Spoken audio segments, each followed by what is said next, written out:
Good morning. I got your 4 stories for the last week of September 2020. The first one is Tesla's Battery Day. Last week I spent a bit of time watching Musk on behalf of some analysts and investors. And what Tesla discussed last week was actually fascinating. The stock promptly plunged after the event as investors were expecting something flashy with respect to cars or even an announcement of a million-mile battery. But what Musk and team did was actually far more comprehensive than that. What they essentially did was lay out a manifesto for cutting battery prices by 50%, down to about $50 per kilowatt hour over the next few years. And they're doing this across the board, attacking all different segments related to that battery, from the architecture to the sourcing of the raw materials. So the first thing is that architecture. They're talking about building a much bigger cell that will deliver 5 times the energy, 6 times the power, and 15% more range in vehicles. Then Musk and team announced they're redesigning the cathode, which is part of the battery few people pay attention to cut costs there. They're also working on deposition of a dry electrode. Today's electrodes electrolytes are liquid, and they're very costly and require large factories in the manufacturing process. Dry means you need only 1/10 the factory floor. And they're diversifying the approach to the cathode, creating 3 separate lines for different products, ranging from lithium iron phosphate all the way to a nickel manganese technology without any cobalt anymore. They're also working on integrating the cell architecture into the car itself, into the frame, and it's going to source its own lithium out of Nevada.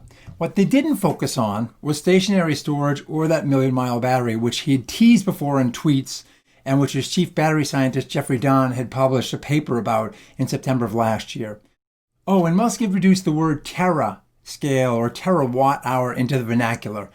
It plans on scaling from 100 gigawatt hours to 3,000 gigawatt hours, or 3 terawatt hours. It's going to take a lot of capital and a lot of work to make that happen. But competitors in the vehicle OEM space and battery manufacturing last week were likely and justifiably terrified. Sorry, had to do that. And speaking of batteries, Daimler announced last week it has a solid-state battery it's rolling out in its articulated bus, the eCitaro G.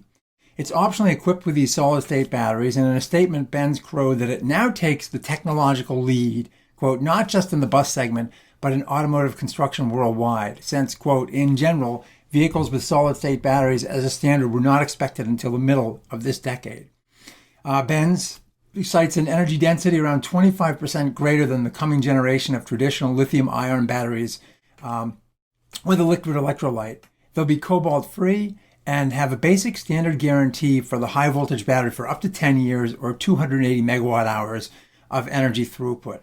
The downside is they don't charge that quickly, so they're still offering the nickel-manganese cobalt technology. That alternative is still available in that bus. Now switching to the rules of the sandbox, California's Public Utilities Commission last week rolled out its updated Rule 21, which governs how distributed energy resources, DERs, connect with the grid.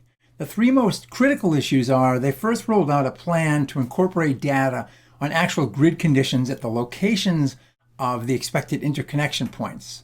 They also offered an option for developers to propose project operating schedules based on grid conditions in those locations. And finally, they included specific policies for interconnection of energy storage projects where the electrons are flowing in both directions.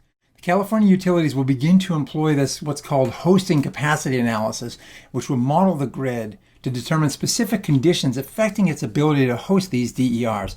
This model hopefully gets emulated by other states and makes it a lot easier for the smart grid to develop, and especially for DERs on the grid edge. And then finally last week, a pretty big story. China pledged carbon neutrality. Just moments after President Donald Trump took to the virtual floor at the UN General Assembly and assailed China for its environmental record, China's President Xi Jinping ripped the ball back over the net, pledging it would become carbon neutral by 2060. It's still unclear how China will define carbon neutrality. The country's responsible currently for 28% of global greenhouse gas emissions, but it now has a net zero pledge, and the U.S. doesn't. That's all for this week. Thanks for watching. We'll see you next week.